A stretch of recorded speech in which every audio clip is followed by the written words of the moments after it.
The night is quiet. Too quiet. The wind moves through the pine trees, and the sound is sharp, like whispers you're not supposed to hear. I ask you this. What would it feel like to wake up every morning knowing your body is not yours? Your time is not yours. Even your dreams are not yours. In North Carolina, during the long years of slavery, thousands of men, women, and children lived this reality. The land looked calm, rows of tobacco, cotton, and corn. But beneath that calm, there was a storm. Every field carried secrets. Every cabin hid whispers. Every sunrise was both a blessing and a curse. Because life on these plantations was not just about survival, it was about small, hidden acts of courage that most never saw. Tonight, we are going to step into that world. Not as masters, not as outsiders, but as the enslaved themselves. We will walk into the cabins, feel the cold floors, hear the sound of the overseer's whip in the distance. We will taste the bitter cornmeal, feel the weight of chains not just on arms, but on the spirit. But we will also see something else. We will see defiance in silence. We will see coded songs that carried secret meaning. We will hear the prayers, whispered so softly they seemed like wind.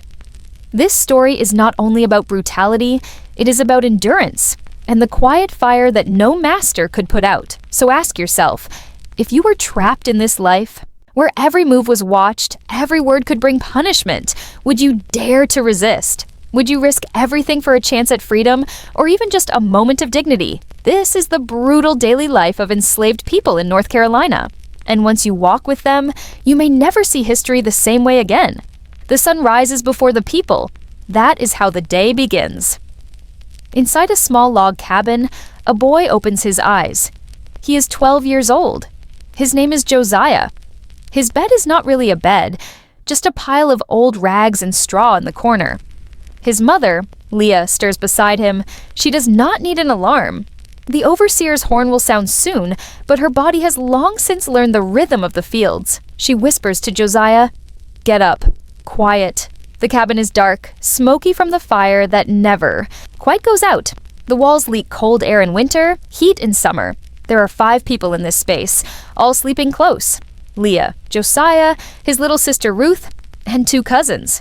Privacy does not exist, but in this cramped space, there is still something important. Family. Josiah rubs his eyes.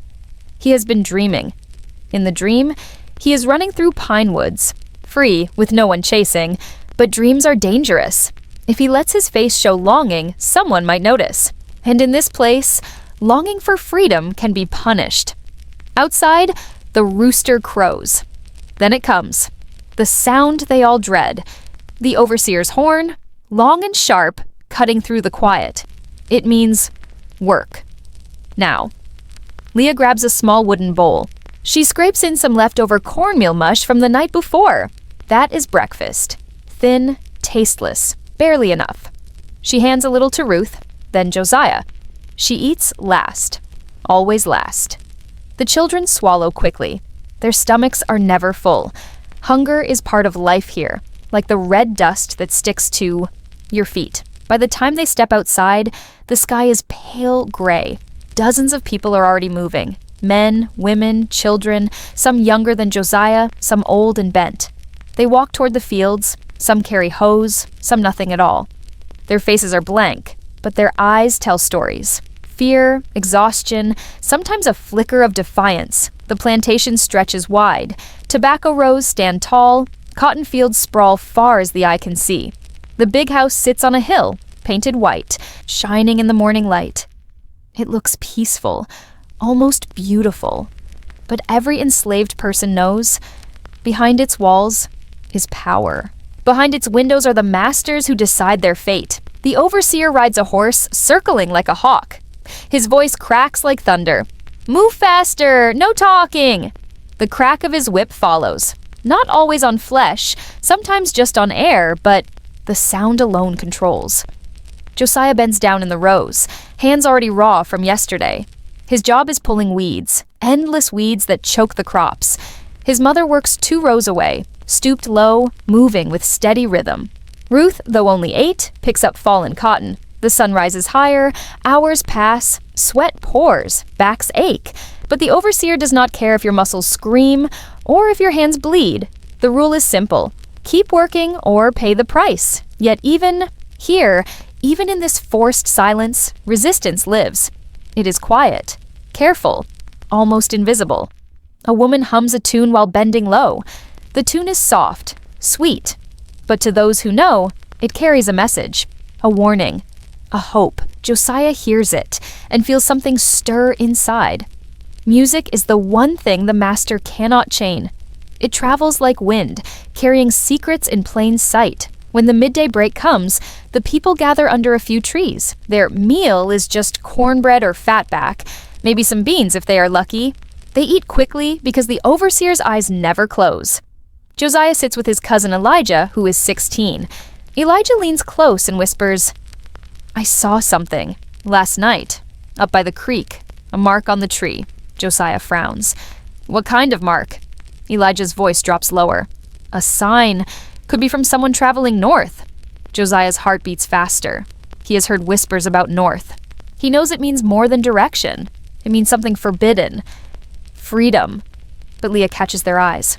Her face is stern, warning. "Eat," she says. "Don't speak of foolish things." Because she knows. Words are dangerous. If the wrong ear hears, punishment falls on everyone. The horn blows again. Break is over. Back to the fields. Hours stretch into eternity. The sun burns. Time feels heavy. Yet inside, Josiah keeps hearing the hum of that secret song. He wonders, what if there really is a way out? What if north is more than a dream? But for now, he bends, he pulls weeds, he endures. Because in this place, survival itself is resistance. The day drags on. For the enslaved, time does not belong to them. It belongs to the master, to the crop, to the endless demand of labor. By late afternoon, Josiah's hands are swollen, dirt pressed deep under his nails. The overseer rides past, whip coiled at his side. Josiah dares not look up. He knows one glance can be read as defiance, and defiance, even by accident, has a cost. Beside him, Ruth stumbles. She is only 8. Her small hands cannot hold the cotton steady. She trips, drops the bundle, and gasps as the overseer's shadow falls across her. The horse snorts. The man growls, "Pick it up!" Ruth scrambles, tears in her eyes. Josiah clenches his fists. He wants to shout, to stand in front of her, but his mother's hand on his shoulder is firm, silent. "Don't!" The overseer glares, then rides on. Relief washes over them. But Josiah feels something burn inside him, a rage too big for his young chest. At last, the horn sounds again. The day is over. The enslaved move back toward the quarters in slow, dragging lines. The fields swallow their sweat, but never their pain. Inside the cabins, life shifts. The tools are set down, but work continues. Women cook small meals over low fires, cornbread, greens, sometimes fish caught in secret traps. Children gather sticks, patch clothes, carry water. Leah hums as she stirs the pot. Her voice is low, soft but steady. Josiah listens. The song is not just sound, it is strength. In the melody, he hears her telling him, "Hold on, endure, do not break." After supper, the quarters fill with whispers. People talk carefully, watching the door. They share news. A neighbor plantation sold 3 families yesterday. A boy tried to run but was caught. Someone somewhere made it north. Every story is a warning. Every story is also a seed of hope. Elijah leans against the wall, eyes glowing in the firelight. "One day," he says softly, "I'm going to follow the river north. I'll find that mark again. I'll keep walking." Josiah stares. His heart pounds. The idea is wild, dangerous. But it stirs something in him. Leah cuts in sharply. "Stop that talk. You want us all whipped?" Her voice is hard, but her eyes are wet. Because deep inside, she wants it too. Freedom. But wanting is dangerous. Surviving is safer. The night settles heavy. Crickets sing. The cabins creak. Inside, Josiah lies awake. He hears Ruth breathing beside him, his mother's quiet prayers. In the dark, he thinks about Elijah's words, about the tree mark. about the song he heard in the field. He doesn't know what's real, what's rumor, but he knows one thing. Life cannot always be this. He dreams again of running through woods, barefoot, with no chains, no horn to wake him. But even in dreams, shadows chase, while the enslaved rest, the big house glows with light. Music drifts. From its windows, fiddles, laughter, the clinking of glasses. Inside, the master's family feasts. Their plates overflow with meat, pies, wine. Their laughter echoes. They do not see the cabins. They do not taste the hunger. For them, the enslaved are shadows, bodies to work the land. Nothing more. But sometimes, shadows have voices. In the kitchen of the big house, another enslaved woman works late. Her name is Dinah. She moves silently, pouring wine, carrying dishes, but her ears are sharp. She listens. She remembers. She carries secrets back to the quarters. Tonight she hears something.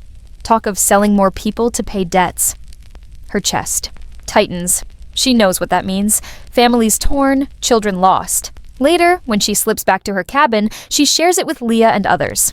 The fear spreads like fire. Everyone wonders, who will it be next? Not every night ends in silence. Some nights, when the moon is low and the danger less, the people gather in the woods. They call it a hush harbor, a secret church, hidden from the master's eyes. There, away from the big house, voices rise. Songs of sorrow, but also songs of freedom. Prayers that reach higher than the pine trees. Josiah watches as his mother's face softens in the firelight. She lifts her hands and whispers words she would never dare in daylight. Lord, break these chains. Show us the way. The sound fills him with something he cannot name. Power, hope, belief that even if tomorrow brings the horn, the whip, the endless rows of tobacco, something greater waits beyond. But every gathering carries risk. One crack of a branch, one flicker of lantern light, and the overseer could appear. Punishment could fall on all, so they sing softly, swaying, tears glistening. They are careful, but they do not stop, because even a whisper of faith is an act of defiance. A week passes. Days blur together. Work, hunger, exhaustion, but Elijah does not forget. One night, when the cabin is quiet, he nudges Josiah awake. Come, he whispers. They slip outside, hearts racing. The moon lights the dirt path. They walk toward the creek, careful of every twig underfoot. At the water's edge, Elijah points. There, carved into the bark of an old oak, is the mark. A simple arrow pointing north. Josiah's breath catches. It is real. Not a story, not a dream. Someone left this, Elijah says. Someone who knows the way. Josiah's chest pounds. What if it's a trap? Or what if it's the truth? Elijah answers. His eyes blaze. One day, I'll follow it. Josiah stares at the arrow. For the first time, he feels the future pulling at him. A direction, a promise, but also a danger too big to name. When they return, Leah is waiting at the cabin door. Her face is stern, her voice trembling. What were you doing? Elijah opens his mouth, but she silences him. Don't you dare lie. I know. She takes their faces in her hands. Her voice breaks. You think you're men already. You think you can outrun this place. But listen to me. They will hunt you down. They will break you, and they will punish us all. Tears shine in her eyes. Survive. That's all I ask. Survive. Josiah nods, but inside, the arrow is burned into his mind. Not all resistance looks like escape. Some happens in small, quiet ways. A woman works slowly, pretending to stumble, so she can rest a moment longer. A man pretends to forget a command, forcing the overseer to repeat it again and again. Children hide extra cornmeal under rags, smuggling food for the sick. Each act is tiny, invisible to most, but together they form a hidden battle. A fight not with weapons, but with spirit. Josiah begins to notice. He sees how his mother hums not just to soothe herself, but to set a rhythm, to remind others they are not alone. He sees how Dinah carries, rumors back from the big house giving people time to prepare. He sees how Elijah's fire, though dangerous, gives them something to hope for. Life is brutal, but life is not without resistance. One afternoon, dark clouds roll in. Rain lashes the fields. The overseer drives them harder, shouting above the thunder. As Josiah bends to pull weeds, he feels the storm inside him match the storm in the sky. He looks at Elijah, at Ruth, at his mother. He thinks of the arrow on the tree. The rain soaks them, but no one slows. Because here, even nature's storm is no excuse to stop. But Josiah whispers to himself, words he dares not say aloud. One day I will follow the storm north. The weeks pass, but the fear grows. One evening, Dinah returns from the big house with a face pale as moonlight. They're talking about selling, she whispers. The cabin goes silent. Everyone knows what selling means. Families torn, apart, children gone overnight, lovers separated forever. Leah clutches Ruth's hand so tightly the girl winces. Josiah feels his chest squeeze, as if a rope has wrapped around it. Elijah shakes his head. They won't take us. We're strong workers. But Leah answers flatly. Strength makes no difference. A body is a body to them. That night? No, one sleeps well. Mothers hold children close. Couples whisper promises they may never keep. And Josiah dreams of chains rattling in the dark, dragging his sister away. The next day, the overseer rides slower than usual. His eyes scan the rows, sharp and watchful. He barks orders, but his voice has a different edge. Josiah feels it.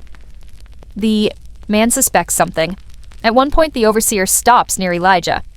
Boy, he growls, you look too proud, you scheming. Elijah lowers his eyes, but his jaw is tight. Josiah fears he'll say something reckless, but Elijah mutters only, No, sir. The overseer studies him, whip twitching in his hand, then rides on. Josiah exhales slowly. His cousin's fire burns bright, but one spark too much could bring disaster. That weekend, a wagon comes rumbling down the dirt road. Strangers step down, traders, their eyes cold, measuring. The enslaved are lined up, made to stand tall, shoulders straight. The traders walk past, touching arms, squeezing muscles, opening mouths as if inspecting horses. Josiah's stomach knots. Ruth hides behind Leah's dress, trembling. Elijah stares straight ahead, defiant even in silence. Finally, the strangers leave.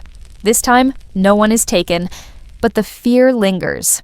Tomorrow could be different. That night, Josiah asks his mother, Will they sell us? Leah strokes his hair, her voice steady though her eyes are heavy. We don't know, child. That's why we hold each other close every day we still have. Josiah bites his lip. He hates the answer. He hates the waiting. Days later, Josiah. Here's another humming in the field. This one is different, stronger, almost urgent. He leans close to Elijah. What's she singing? Elijah whispers, It's a warning. Someone's planning to run. Josiah's heart leaps. Who? Elijah shrugs. Don't know, but the song says, Follow the drinking gourd. Josiah doesn't understand. Elijah explains softly, The drinking gourd is the Big Dipper. The stars. They point north. Josiah's eyes widen. He imagines the night sky as a map, guiding footsteps toward freedom. The idea feels impossible, and yet, here it is, carried in a song. But Leah overhears, and her face hardens. Later, she pulls Josiah aside. Don't fill your head with runaways, dreams. That road is lined with blood. Josiah doesn't answer, but inside the dream keeps burning. Not all whispers stay hidden. One evening, a man from another cabin is missing. He tried to run.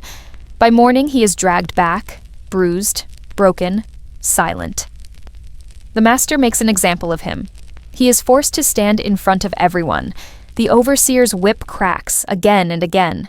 Children turn their faces. Mothers cry softly. Josiah trembles. Ruth buries her face in Leah's skirt. Elijah's fists clench so tight his knuckles bleed. The message is clear. Do not run. Do not resist. But Josiah feels something else too. Watching the man endure, silent, refusing to scream, he feels a strange kind of power. Even broken, the man has kept one thing the master cannot touch, his dignity. That night, Elijah paces the cabin like a caged animal. I can't stay here. I won't, Leah hisses. Lower your voice. But Elijah will not stop. Did you see him? They whipped him, and still he didn't cry out. That's strength. That's freedom already. Josiah listens, torn between fear and admiration. His cousin is reckless, yes, but brave. Braver than he feels himself to be. Elijah lowers his voice. Josiah, when the time comes, will you come with me? Josiah freezes. The question slices through him. He wants to say yes. He wants to feel the night air in his lungs, to see the stars guide his steps. But he also sees Ruth's small face, Leah's tired eyes. I don't know, he whispers. Elijah stares at him. Think about it. Not every day ends in fear. Some days bring small, hidden triumphs. One afternoon, Dinah slips a piece of sugar from the big house kitchen into Josiah's hand. He has never tasted something so sweet. He shares it with Ruth, who giggles softly for the first time in weeks. The moment is tiny, fleeting, but it feels like victory. A reminder that even in chains, joy can be stolen back, if only for a heartbeat. But danger sharpens. The overseer begins watching Elijah more closely. He notices the boy's fire, the way he holds his head. One day he snaps, I see that look in your eyes. Don't think I won't crush it. Josiah feels dread. The overseer is circling like a wolf. One wrong move, and Elijah will be the next example. That night, Elijah whispers again, Soon, cousin. We have to move soon. Josiah lies awake, staring at the roof beams. His heart pounds. He knows a choice is coming. It happens on a night when the moon is thin. A soft knock rattles the cabin door. Dinah slips inside, her face pale. They're planning another sale, she whispers. Tomorrow. They're taking 2 families. Leah gasps. Josiah's chest tightens. Ruth whimpers. Elijah's eyes blaze.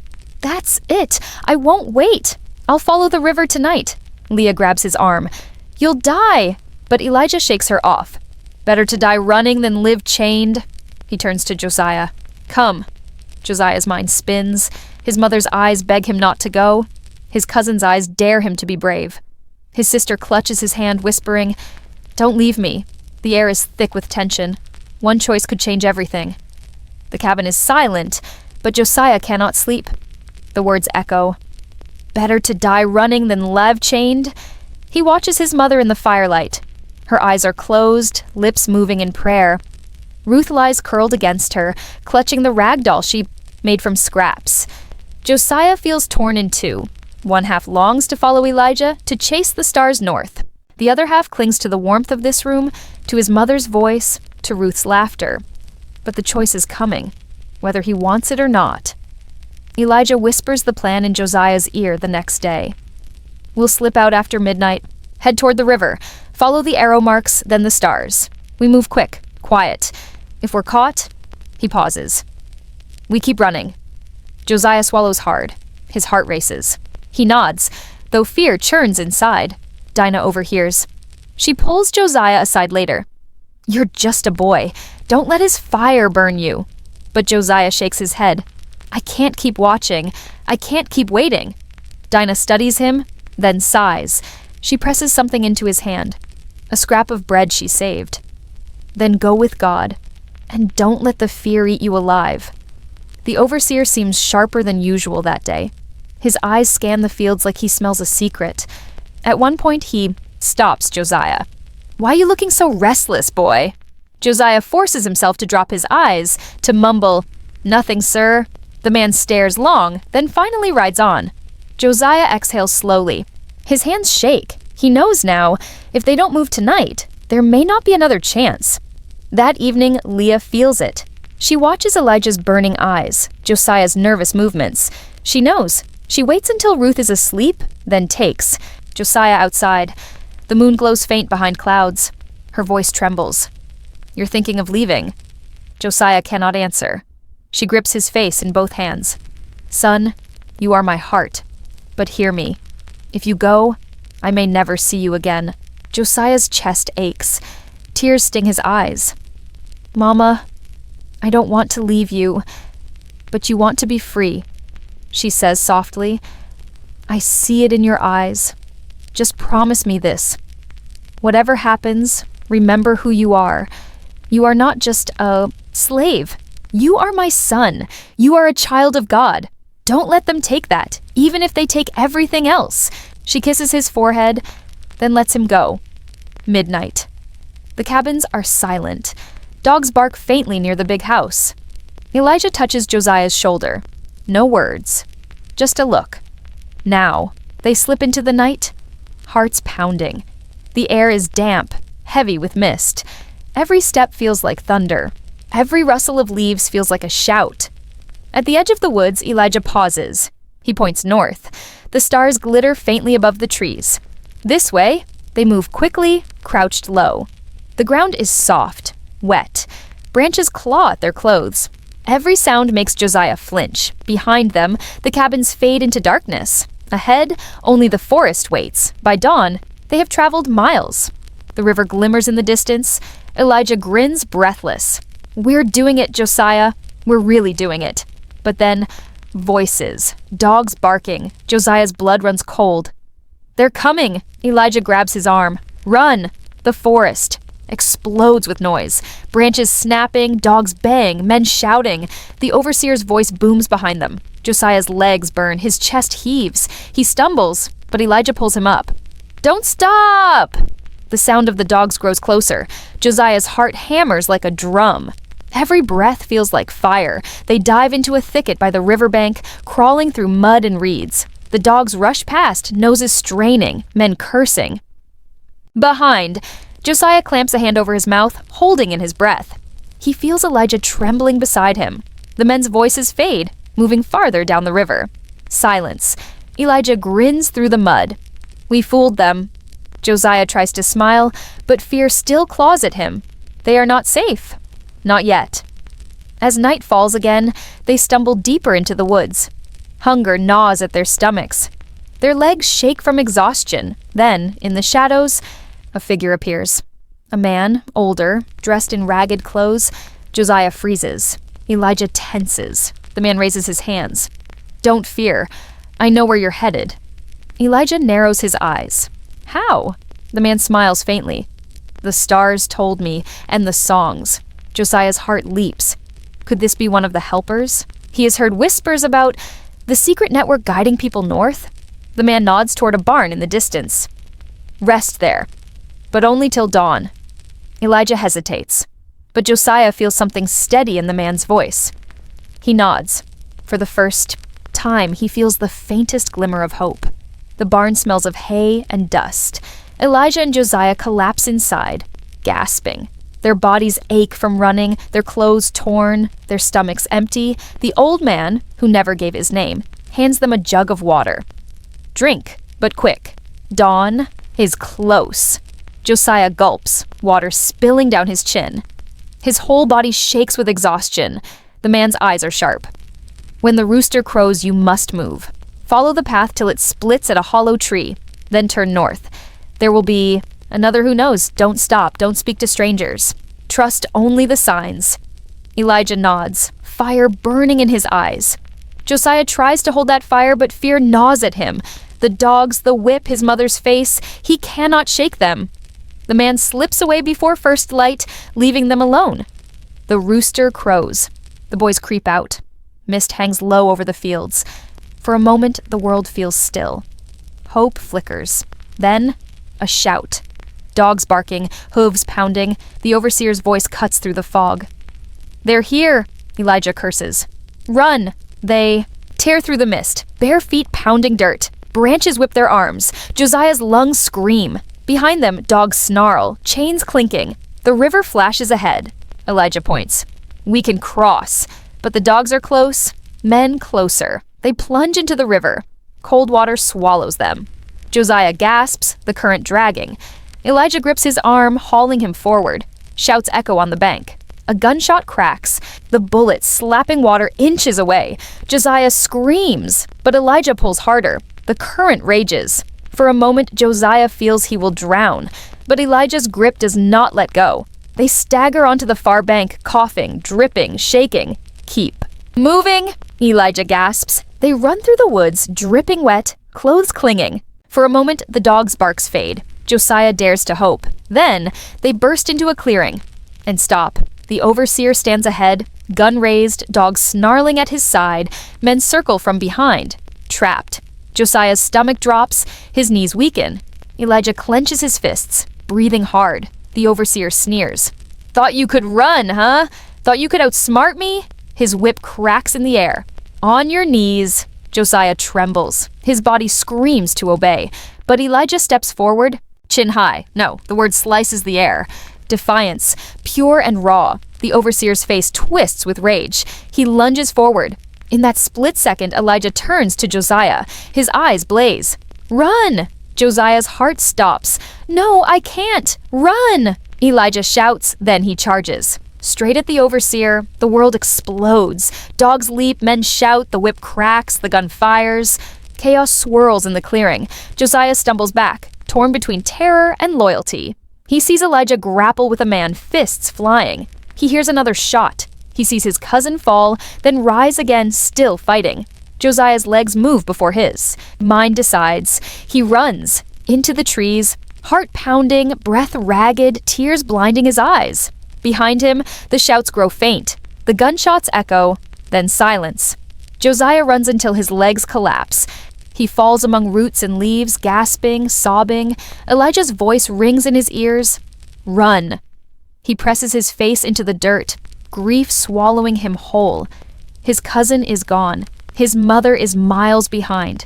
He is alone in a world hunting him. But then, through the tears, he sees it. A mark carved into a tree. An arrow pointing north. Elijah's dream. The sign, Josiah's chest heaves. He wipes his face. He pulls himself up, shaking, broken, but alive. And he walks north. Josiah walks until his feet bleed. The woods seem endless. Every shadow alive with danger.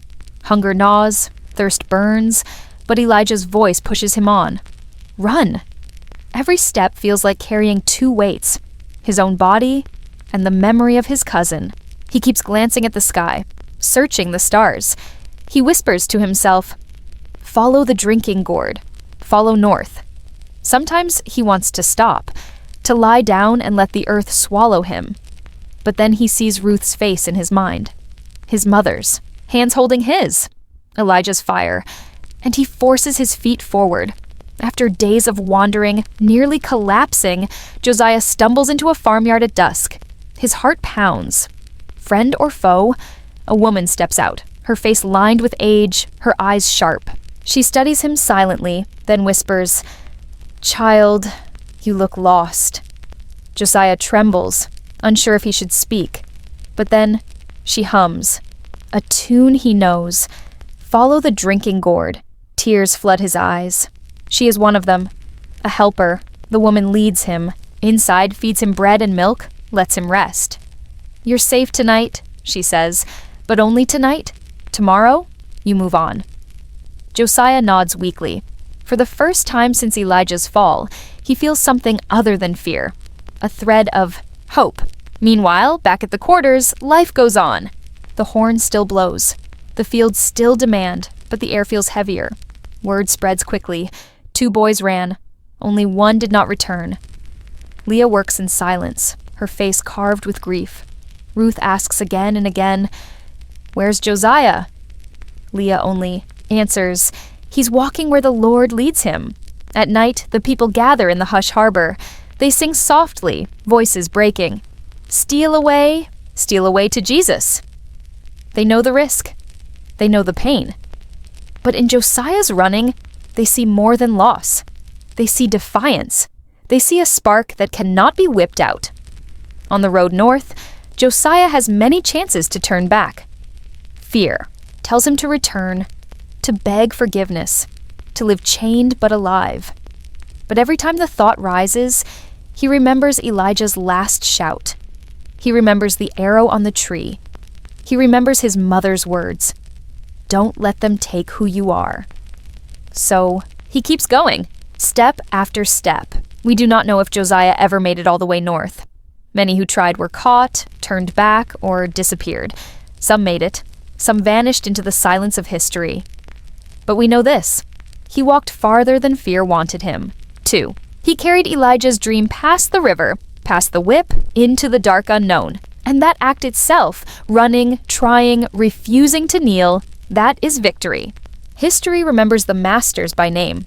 Their ledgers, their mansions, their portraits still stand in some places. But the true story, the one that lives in the soil, in the whispers of the pine trees, in the faint scars of the land, belongs to those who labored, resisted, and endured. Josiah's footsteps may have been lost in the woods, but they are not gone. Every enslaved child who dreamed of running carried a piece of that same fire. Every song hummed in the fields was a quiet rebellion. Every whispered prayer was a refusal to surrender the soul. The daily life of the enslaved in North Carolina was not just endless toil, it was a battlefield. Not of muskets and cannons, but of spirit and survival. A fight to hold dignity in a world that tried to strip it away. When Elijah chose to stand tall in the clearing, he was saying something no overseer's whip could erase. You may chain the body, but you cannot chain the will. And when Josiah walked north, step after bleeding step, he carried that truth forward into history.